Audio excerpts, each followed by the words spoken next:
Weather Service in St. Louis has issued a severe thunderstorm warning for central St. Louis County, St. Louis City, and east central Missouri until 4:15 p.m. At 3:30 p.m., a severe thunderstorm was located over Maryland Heights, moving east at 30 miles per hour. Expected hazards include 60 miles per hour wind gusts and quarter-size hail. This is a radar-indicated threat. The following impacts are expected. Hail damage to vehicles is expected.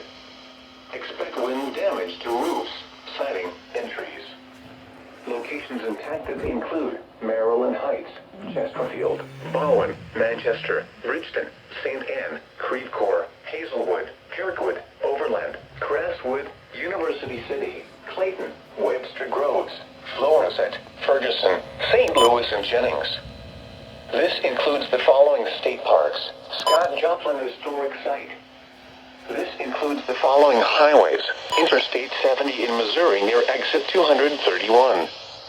Interstate 44 in Missouri between exits 276 and 277. Seek shelter inside a well-built structure and stay away from windows. The storm is capable of producing damaging winds and large hail.